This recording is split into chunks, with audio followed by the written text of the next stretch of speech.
PSG Fan TV, bonsoir à tous chers abonnés et bienvenue dans cette nouvelle édition de l'After Game. After Game dédié au bilan du mercato estival saison 2019-2020. Comment allez-vous les gars? Impeccable. Nickel. Forme onipéenne. Tout va bien. Tout va bien, tout va bien. Et bien la question du jour c'est tout simplement, est-ce que le mercato est réussi? Oui ou non? Vous pouvez répondre au sondage en cliquant comme d'habitude sur le lien qui va s'afficher en haut à droite. Young Steph?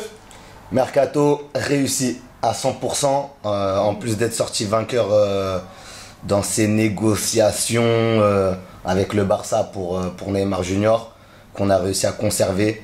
On est sorti, c'est une réussite à tous les plans.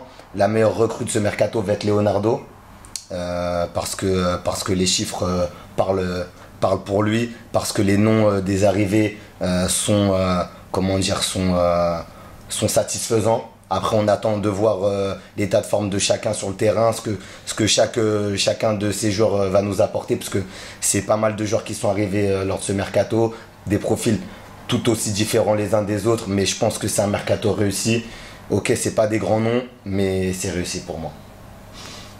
Pas des grands noms, voilà, on va en discuter justement. Onip, tu peux poursuivre? Ouais, bah écoute, moi ça semble bien réfléchi. Ça semble très bien pensé. Après, je trouve que ça a été limité. On a été limité par rapport à nos achats. Donc on n'a pas eu droit à des grandes extravagances dans nos achats. Donc après, le petit bémol, c'est que si je me trompe pas, vous allez me dire, ce que je regrette un petit peu, c'est qu'on n'a pas de Titi dans notre 11, voire dans nos remplaçants. Voilà, on les a pratiquement tous. Kipembe peut-être. Dagba. Ouais, mais c'est ce que Dagba et Kipembe, ouais, exact.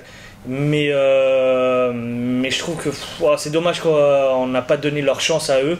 Après t'as Mbappé, mais bon. Oui, mais il n'était pas formé du club, donc on peut considérer comme quoi, comme il est de Bondy, on peut, région parisienne, ok. C'est un Titi. Mais ouais, je trouve ça un peu regrettable qu'on n'a pas, comme dans d'autres clubs, en tout cas dans notre 11, un gars du club. Voilà, c'est le seul regret que j'ai. Après Areola, au final, on lui a pas donné sa chance d'être numéro 1 toute une saison. Est-ce que tout le monde a son avis sur Areola? Est-ce qu'il était bon? Est-ce qu'il était au niveau ou pas? Après, ils ont récupéré Navas et je trouve largement qu'il est au-dessus, c'est ça le problème. Donc il n'y a pas photo, ouais, je suis d'accord avec toi. Oui, mais le truc c'est, est-ce que vraiment c'était urgent ce secteur-là du jeu? Ça dépend quelles sont tes ambitions, moi j'ai envie de te dire, parce qu'on parle souvent que l'attaque te fait gagner des matchs, mais la défense te fait gagner des trophées. Donc si ton gardien il a un peu des fois durant la saison mi-molle mi-saumon, je rigole. Mi-figue mi-raisin, tu veux dire. J'ai inventé un proverbe là. Un proverbe.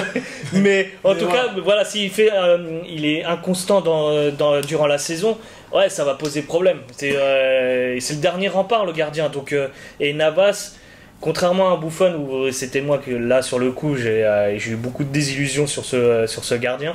Mais Navas, j'ai un peu plus de certitude et je trouve que franchement, pour un Costaricain, c'est un très très bon gardien. Et pour en un Costaricain, mais qu'est-ce que ça veut dire que ça? T'as quoi pour... Non, mais je veux dire que c'est très rare que des joueurs de l'Amérique centrale explosent comme ça, parce que on les voit plus joueurs de champ. En 2014, moi, ils m'ont étonné de dingue cette Coupe du Monde. Donc, ouais, c'est un peu, ouais, on pointe du doigt, mais ce gardien est franchement exceptionnel et je le trouve exceptionnel en tout cas. Voilà, et je suis très content qu'il soit dans notre effectif. D'accord.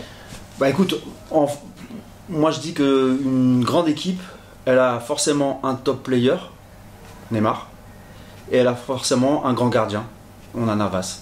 Aujourd'hui, pour moi, effectivement, Navas est au-dessus, largement au-dessus de d'Areola, ça c'est, y a pas photo. Il fait partie des meilleurs gardiens, c'est clair. Voilà, donc si tu veux déjà, rien qu'en prenant ces deux choses-là, on se dit, ok, bon, on a quand même une équipe qui peut se former. Alors en plus, il y a eu des arrivées qui sont super intéressantes, et pour moi, Gana Gueye, pour moi, c'est voilà, ouais, ça. Dit, ouais. Pour moi, c'est pas un sauveur, mais quasiment, ça fait 2-3 ans qu'on attend effectivement 3-4 ans. 3-4 ans même, ouais. Bien avant Mota, même. Ouais, même avant Mota, on cherchait quelqu'un qui double Mota. Et on le cherchait depuis longtemps, on l'a pas trouvé. Une fois que Mota est parti, eh ben, on s'est retrouvé en carafe de 6, un vrai pur, un vrai 6. Et en plus, ça se ressent Et- tout de suite. Hein. Et ça se ressent tout de suite. Et donc Gay, pour moi, Gay c'est vraiment l'arrivée providentielle pour moi et qui va nous consolider vraiment cette équipe.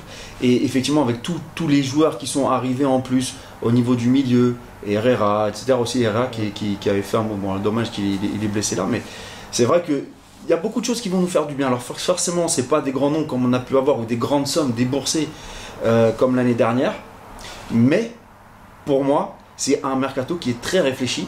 Pas dépensier, c'est des dépenses à juste valeur, mais par contre avec des joueurs qui vont nous apporter, je pense, quelque chose d'intéressant au niveau de l'envie, au niveau de l'abnégation, tu vois, au niveau de la... C'est des joueurs qui vont se battre. Et alors après, effectivement, il va falloir que la sauce prenne, parce que il faut qu'ils tournent ensemble, hein, et voilà, il faut qu'ils aient des heures et des heures et des heures de match ensemble. L'entraînement, ça fait pas tout, mais beaucoup de matchs. Donc écoute, on verra bien. En tout cas, par rapport à l'année dernière, moi j'attends de voir hein, ce qui va se passer. Je n'ai pas envie de m'emballer comme l'année dernière, comme les années d'avant, comme un supporter de fou, comme on est tous, et en se disant oui, on va réussir cette année. Écoute, pour l'instant, la base peut être sympa, elle peut être solide. Bon, maintenant je vais voir, même si on a toujours des attentes, mais je vais voir, je vais pas m'emballer. C'est étonnant. Et toi, Momo? Alors, Ok. moi, je trouve, en fait, un peu comme vous, hein, vous avez bien résumé la situation. Maintenant, ce qui compte, c'est pas vraiment que Young Steph ou Stéphane trouvent que ce soit un bon mercato réussi ou pas. J'espère que le coach trouve que c'est un bon mercato, parce que c'était plus ou moins ce qu'il accusait. Le manque de D'accord. joueurs. Ouais, le manque de joueurs, Tout à fait. D'accord, donc maintenant j'espère qu'il a eu ce qu'il voulait. J'aimerais même qu'il. Parce que là, voilà, le mercato s'est terminé. J'aimerais que justement il puisse lui-même donner son bilan pour qu'on puisse maintenant juger ce qu'il va en faire. Voilà, c'est très important parce que en plus on a des arrivées, on a nos joueurs qui sont encore là et on a notre flopée de blessés. D'accord. Et du coup, c'est rassurant de voir les joueurs qui arrivent, surtout là en toute fin de mercato, parce que je pense vraiment qu'il va nous falloir il va falloir tourner et réussir à, comment dire, trouver un 11 titulaire en fait, parce qu'on l'a pas encore. Non, on l'a pas encore. il y a eu beaucoup d'arrivées, Voilà, c'est vrai, je t'as vais en raison. arriver là. T'as raison. Ouais, mais ça a l'air tout tracé quand même. Après, Tout tracé. non. ça a l'air non, ça a l'air un peu dessiné. De toute façon, tu sais très bien que Neymar va y être. Tu sais qu'Mbappé y sera. Tu sais que côté ça joue entre Sarabia et Di Maria, mais bon, si Sarabia est arrivé, ça sera lui. La défense ça a l'air tout dessiné. Non, la défense. Pour moi, le seul bémol qu'il y a, c'est les latéraux. C'est justement. Voilà. C'est les latéraux pour moi, le seul bémol. Et les Et le latéraux milieu. dépendront du nombre de défenseurs que tu vas aligner. Parce que c'est pas pareil si tu mets 3 défenseurs, si tu en Eh mets oui, 5, eh si oui. tu en mets 4. Et on a bien remarqué que Bernat a des difficultés quand il est aligné en défense à 4, alors que quand il est aligné un peu plus haut en piston gauche, il s'en sort un peu mieux. Oui, parce qu'il est beaucoup plus ouais, mais- offensif, voilà. etc. Me dis pas qu'il n'y a pas de débat. Aujourd'hui, aujourd'hui, Marquinhos- tout rôle cherche son 11. Voilà, on se le dit.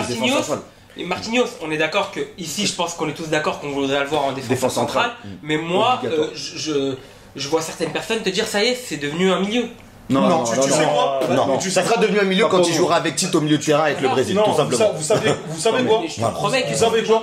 j'entends. Je trouve. Et c'est à cause de Et quoi? je C'est à pense- cause à cause où c'est l'effet du coach qui fait que il y a des gens qui pensent que Marquis c'est devenu un Mais c'est milieu. pas l'effet du Non, coach. non, non, mais Et c'est ça a été temporaire. ça a été les choix, on Bah, va écoute. dire, les choix très bien pensés du coach. Oui, mais c'est ça ça. a été ses performances, surtout sur le terrain. C'était du bricolage, Et comme on l'avait dit sincèrement, aussi. Et Tourelle, son premier argument, c'était que son volume de jeu est supérieur aux autres. C'est pour ça qu'il a mis même des Draxler qui étaient des milieux entre guillemets de métier. En tout cas, beaucoup plus que Marquinhos. Donc voilà, moi je trouve que ça peut être intéressant. Comme l'avait très bien dit Raphaël, je pense, dans une de ses interviews, il avait dit qu'il voyait un Verratti, Gay et Marquinhos au milieu de terrain. Personnellement, j'aimerais bien voir ça. Voilà, je trouve que ça pourrait être intéressant. Mais je dis pas que c'est mauvais, mais Parce que j'ai l'impression est-ce que que tu le mets dans ton 11 titulaire aujourd'hui? Pourquoi pas? Si la charnière Silva-Diallo fonctionne bien. Ça avait l'air de ce qui... Il a commencé par ça en Oui, début de mais saison. moi, je mettrais pas Diallo en tant que titulaire, je mettrais un Diallo en second, forcément. Et pour moi, la charnière restera, tant que Silva est encore là, bien évidemment, pour moi, c'est Silva, Marquinhos en charnière centrale. Imagine-toi ces deux-là derrière, avec devant un Verratti, un Gay, qui prennent tout le milieu là, mais c'est un truc de fou. Verratti Gay, pour toi, c'est suffisant en milieu de terrain? Je te demande, hein, c'est une question de... Alors, suffisant, pas forcément, puisque forcément on va pas faire un milieu à deux. Enfin, je pense pas que le milieu à deux soit intéressant pour nous. 4-2-3-1. Ouais, plutôt. Mais franchement, déjà rien que eux là, on a bien vu déjà sur les deux derniers matchs où Gay et Verratti, c'est hallucinant. Ça passe pas. Ça c'est obligé de passer sur les côtés. Et en plus de ça, Et les ballons récupérés. mais c'est énorme, c'est énorme les ballons Ghana, on a récupérés. vu la différence tout de Bah, suite au niveau direct, des ballons récupérés. direct. Tout de suite. Moi, là où je serais curieux, c'est maintenant qu'Icardi. Voilà, le choix entre Icardi et Cavani, ça va être intéressant de savoir quelle position ils vont prendre, que ça soit Tourelle ou le club, parce que Vous préférez qui? moi je t'ai déjà parlé l'autre fois de l'emploi de Cavani concernant. Moi je trouve qu'on l'utilise à contre-emploi ce joueur-là. Il n'est pas fait pour le jeu que tente de mettre Tourelle en place dans le club. Et Icardi qui n'est pas un attaquant forcément plus mobile que Ouais, Cavani. mais il est largement plus technique, Il plus est plus rapide. technique, ouais. Et il correspond totalement à cette transition attaque-défense. Et ça va vite. Dès qu'ils vont récupérer la balle, ça va monter très vite. Moi, personnellement, Alors, et je serais plus pour Icardi, et sur par Cavani. rapport à Cavani, le problème c'est que on sait que c'est un joueur pratiquement en pivot et qu'il joue souvent, normalement sa force c'est le jeu aérien.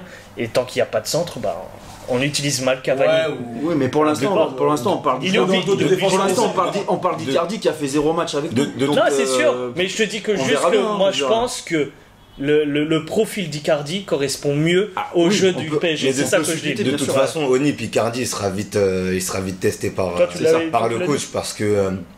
parce qu'on a des matchs qui vont arriver très vite après la trêve et que Eddie Cavani est actuellement blessé. Mhm. Donc forcément Icardi sera testé en amont du match c'est contre clair. Madrid, je pense. C'est Et clair. on verra tout de suite ce qu'il est capable de proposer dans le jeu, que ce soit avec ballon, sans ballon, dans les appels, etc. On verra tout simplement. On verra quelque chose sûrement de nouveau, mais on verra quelque chose. Et en tout cas, moi, je suis très satisfait de la venue de Icardi, parce que Très gros pour joueur. moi, c'est une pointure européenne en termes d'attaquant. Ok, il a joué que à l'Inter. Il avait joué, je crois, à Udinese, peut-être, j'ai pas envie de dire de bêtises. Sampdoria, avant d'aller à l'Inter, voilà. Et mais pour moi, c'est une pointure autant que les Lewandowski, les Benzema, tout ce genre d'attaquants, Agüero, etc. Pour moi, ça fait partie de cette classe d'attaquants. Et aujourd'hui, l'arrivée de Icardi me laisse penser que Cavani, qui est en fin de contrat, on commence à Oui, préparer on prépare l'après-Cavani. on prépare Il faut pas se leurrer dessus. Leonardo était celui qui avait fait venir Cavani à l'époque. Et je pense que ça dérangerait pas Léo que Cava parte à 33 ans comme ça libre, étant donné qu'il a beaucoup donné au PSG. Donc pour moi, Icardi Peut-être que Paris Saint-Germain ne veut pas lui proposer un nouveau contrat, tout simplement. Oui, aussi. oui. Parce que Peut-être, qui dit proposer un nouveau on se contrat, dit. dit forcément revalorisation. Voilà, exactement. Et Et sans- déjà à 1700. Et s'enfermer avec un joueur qui 1 700 qui aura 33 ans passés et tu lui mets C'est 2 pas ans de forcément. contrat encore et tu vas t'enfermer, tu vas peut-être avoir du mal à t'en débarrasser, surtout que le jeu de Cavani va forcément un jour le pousser à baisser son niveau au fil des mois, au fil des années. Donc t'as pas forcément envie de t'enfermer avec ce genre en te mettant dans ce genre de cas de figure. Mais en tout cas, ouais, Icardi, super recrue. J'attends de voir quand même. Mais je pense que ça va donner du positif. Ça donne. Et puis Navas, référence dans les cages. Ça faisait un moment on avait besoin d'un gardien. Donc très content. Voilà, j'ai dit au début de la vidéo qu'il n'y avait pas de grand nom, mais si, Navas pour moi c'est un grand nom. Il a quand même 3 Ligues des Champions dans la poche, donc voilà, c'est pas négligeable. C'est l'affaire du siècle. Hein. Et avant de finir sur les latéraux, j'aimerais vous entendre sur les Titi latéraux. parisiens. Parce qu'il y a eu un changement de politique là dernièrement. Ah oui, On a bien vu durant tout ce mercato mais lamentable. que les Titi sont partis. C'est lamentable. À défaut de. Je vois que. À Vas-y. défaut de, excusez-moi, Vas-y. Olip, à défaut de penser à vendre des joueurs qui sont un peu moyens, qui je pense auraient besoin d'un bon coup de collier dans cet effectif, pour ne citer que Meunier, Kurzawa, Draxler, Kehrer, tous ces garçons-là. Même pourquoi pas, je l'adore, mais Kimpembe, et ben on a vendu nos Titi à des prix qui nous ont quand même rapporté un peu cet été, mais je trouve ça dommage, par exemple, de se séparer d'un gars comme Christian Nkunku. Alors ok, je lui en ai un peu voulu sur le penalty manqué en finale de Coupe de France. J'avais une colère sur ma vidéo qui fait que voilà, les nerfs sont montés très rapidement, mais Christian Nkunku, ça reste un très bon footballeur. Je pense qu'on aurait pu encore l'utiliser sur pas mal de matchs, sur pas mal de saisons. Et après, perdre Ensoki, aussi moi ça me fait mal, parce que je trouve qu'il avait un potentiel énorme. Il avait un potentiel énorme. Mais il sera bien là-bas, je pense. Voilà, je pense qu'il va être bien avec Patrick Vieira, voilà, il va être bien encadré. Perdre Timothy Weah, sans avoir même essayé de le faire progresser, que ce soit dans les appels de balles, dans le jeu sans ballon, dans la finition, et le voir partir comme ça vers le LOSC, ça me gêne un peu, mais malgré ça, voilà, on s'en sort avec presque 70 millions d'euros. C'est la problématique d'avoir supprimé cette équipe réserve. Je veux dire, à partir du moment où tu n'as plus d'équipe réserve, les Titi, ils vont te servir à quoi dans ton effectif? Déjà, ils n'auront pas de temps de jeu, parce que quand tu vois l'effectif qu'on a et qui commence à arriver, bon, il y a très peu de temps de jeu qu'on va leur donner. Donc, est-ce que ça vaut la peine de les garder un petit peu ici dans les tribunes pendant qu'il y a le match qui se joue, ou est-ce que l'idée c'est aussi de les libérer de toute façon, en leur disant écoute, il n'y a plus d'équipe réserve, tu ne feras pas ton championnat, tu n'auras pas de jeu en match, va t'éclater tes pros maintenant, parce que je pense qu'il y a eu aussi cette stratégie de dire on les passe vite fait pro, on les fait jouer quelques matchs, on leur met un peu de visibilité, et du coup ils prennent de la valeur. Et nous on a besoin, parce que par rapport à ce fameux fair play financier aussi, je crois que ça a compté beaucoup le fait de les vendre. Mais bon, pour moi, effectivement, là c'est une mauvaise stratégie d'avoir enlevé cette équipe réserve, parce qu'on aurait pu garder nos Titi, ou au moins les faire jouer, et puis continuer à valoriser aussi notre formation. On va avoir un super camp d'entraînement bientôt à Poissy, là. Je veux dire, il faut ouais, c'est Ricky qui l'a dit, Stéphane, moi ce que je trouve regrettable, c'est que dans tout ce lot de Titi parisiens qui sont partis cet été, je suis persuadé qu'il y a forcément 2-3 pépites, il y a forcément 2-3 joueurs qui vont vraiment éclore. On l'a vu ces dernières semaines, hein, Ikoné en équipe de France aujourd'hui, donc magnifique. Donc voilà, Ikoné, on l'avait prêté à Montpellier, ensuite il est revenu, on l'a reprêté à Montpellier, il a signalé et on a bien vu avec la saison dernière. Oui, mais est-ce que réellement, là, non, mais c'est que un bon joueur pour qu'il arrive en bleu aujourd'hui, c'est que c'est un bon joueur. Parce que là, moi, il n'y a qu'une façon de traduire ce qui se passe au PSG par rapport à nos Titi, c'est que nos Titi n'ont pas le niveau pour être dans l'effectif. Après, je dis pas qu'ils sont mauvais, je sais pas ça. C'est pas qu'ils sont mauvais, mais au PSG, malheureusement, on peut pas leur garantir. On attend des résultats. On peut pas se permettre à les faire monter, à les faire évoluer, à les aider, à les faire progresser. On n'a pas le temps. Donc, tous les grands clubs font ça.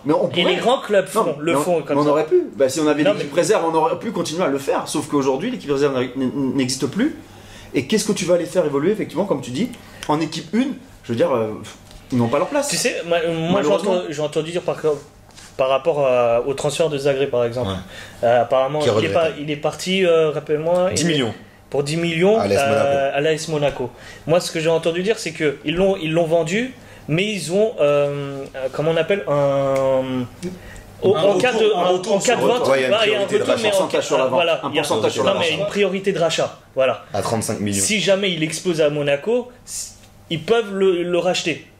Donc peut-être sur les contrats qu'il y a eu, sur les départs qu'il y a eu cette année, peut-être c'est comme ça qu'ils vont fonctionner dans Non, l'avenir. il y a eu beaucoup de Non, départs. il y a eu beaucoup de lâches- départs et ils ont beaucoup pas de mis, 27, ils ont pas mis ce veto là à tous. pour Ouais, pour tous. non. Non. Mais Alors ça veut dire qu'ils considèrent qu'ils n'ont pas de niveau du tout pour mais le je trouve pour ça le PSG. dommage. Je trouve ça dommage. Mais quoi. après, Après, il y a les représentants des Titi qui, eux, ont plus intérêt à ce que leurs joueurs soient vendus Bien que sûr, prêtés. bien sûr. Oui, et bien que sûr finalement, Ouais, bien voilà. sûr. Bien sûr. Exactement, oui. Eh, Ils c'est- ont des c'est- représentants aussi. La circulation financière, Voilà. ça fait de l'argent qui rentre dans les caisses, bien évidemment. hein, mais Ouais, la plupart du temps, les titis font plaisir jusqu'au jour où ils le font plus. Donc, on peut penser à Radio.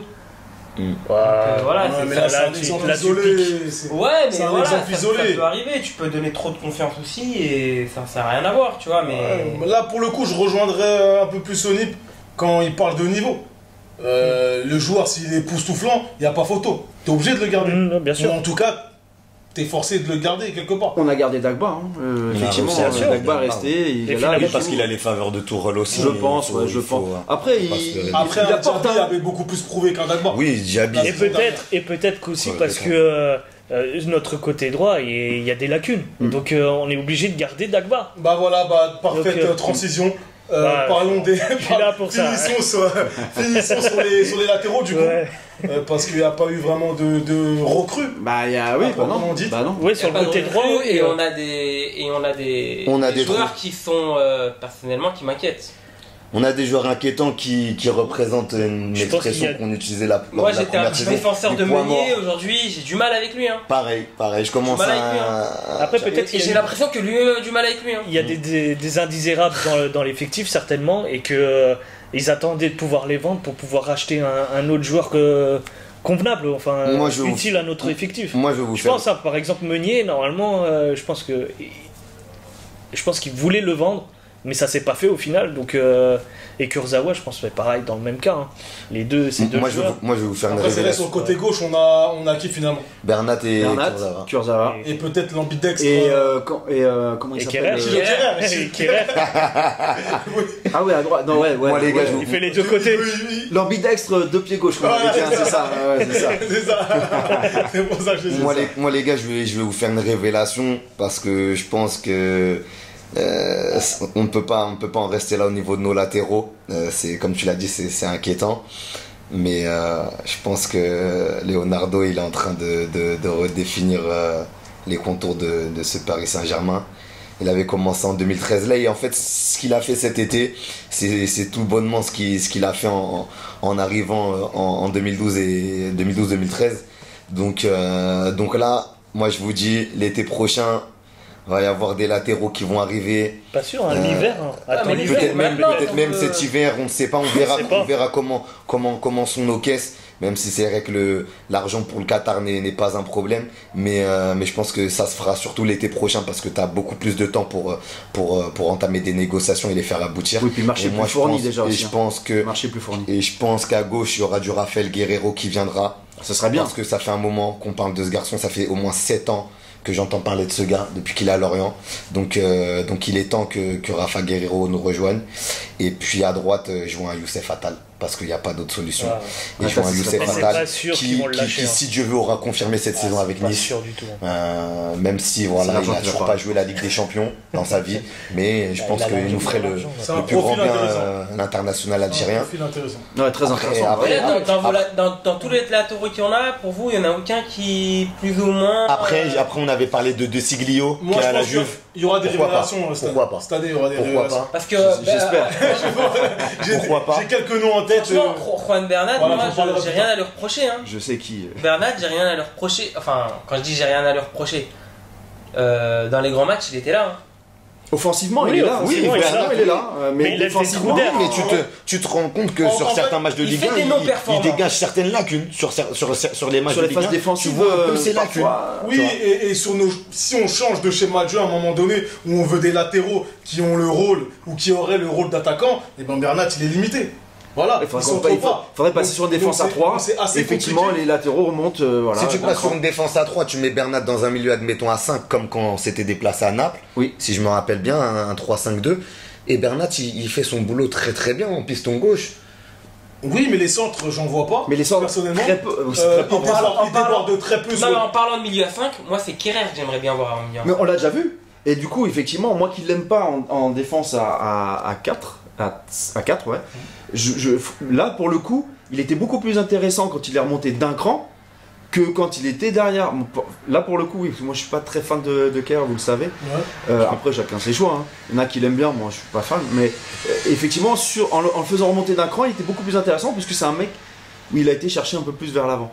Alors, contrairement aux autres moments où je le vois faire beaucoup plus de passes en arrière. Mais le problème de la défense à 5, très rapidement, c'est que t'as des latéraux qui doivent avoir le rôle Oui, c'est les retours.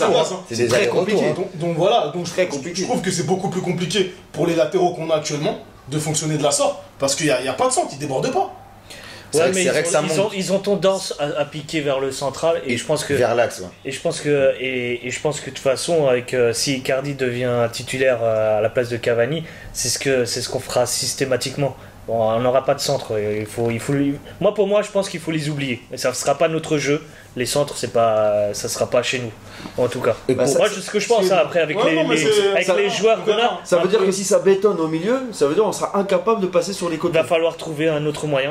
Franchement, je te dis sincèrement, on va beaucoup jouer dans la profondeur ou repiquer dans l'axe. Moi, je pense que ça va être surtout Ou percer les lignes. énormément et percer les lignes. Ou alors ça voudra dire qu'on va jouer beaucoup en contre. On a euh, gardé notre perceur, c'est bon. Ou sinon par des exploits individuels. Exact. Mais moi, je pense concrètement qu'il faut oublier les centres. Il y aura personne à la réception ni à l'envoi. Il y aura personne qui va faire ça. Si, il y a Mbappé qui est bien centré, cela pour lui-même en fait, peut-être. Ouais.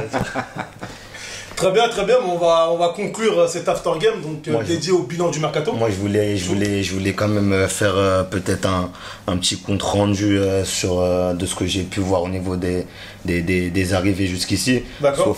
Sauf Navas, sauf Sergio Rico, sauf Mauro Icardi, qu'on a toujours pas vu jouer pour le moment.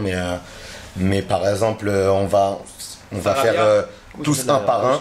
Boulka, il a joué contre Metz, il a tenu son rang, il a tenu sa cage, un violet. Donc je pense que c'est un gardien qui devrait acquérir de l'expérience dans les prochaines années.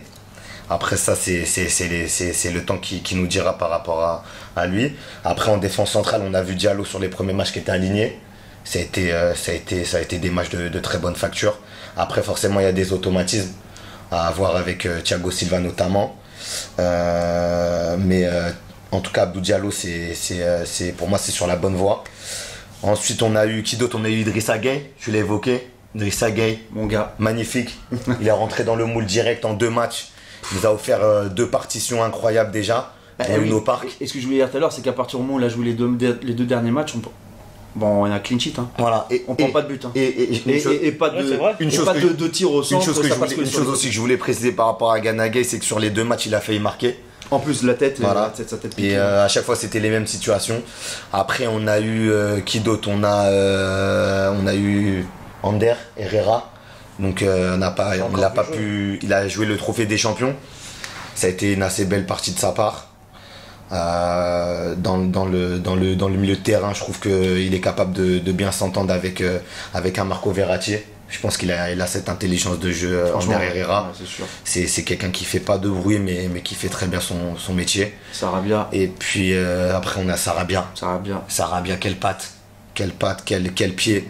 Vraiment c'est de la soie. Ouais, un peu en dessous sur le dernier match, j'ai trouvé, Voilà. mais c'est vrai que. Voilà, peut-être Ou les deux derniers, ouais. même avoir jusqu'au Voilà, bout. Mais même, c'est vrai voilà. qu'il va apporter. Je pense qu'il va apporter. Mais Sarabia risque Ouais, il va apporter. risque d'apporter Belle passe, il va faire. et c'est pas pour souhaiter du mal parce que moi je souhaite pas de mal à personne. Je pense que Sarabia, ça ira bien. C'est pas mal. C'est pas pour souhaiter du mal justement à André Di Maria, mais je pense que André Di Maria a démarré la saison très fort et je pense qu'il fera pas 10 mois de compétition comme ça. Donc à un moment donné, Di Maria va chuter légèrement et je pense que Sarabia sera là pour entre guillemets boucher les trous quoi. Très bien. Tout simplement. Bah, je vous remercie, on vous remercie, chers abonnés, de nous avoir suivis et j'espère que ce bilan vous aura plu. N'hésitez pas à réagir, vos commentaires, on les suit. N'oubliez pas le petit pouce bleu, voilà, un peu de force. Suivez-nous sur nos réseaux sociaux, Twitter, Instagram. Et je vous dis à très bientôt pour un prochain After Game. Et on À n'est plus. pas pressé de Et désolé reprendre un d'avoir mercato oublié comme ça. Baker.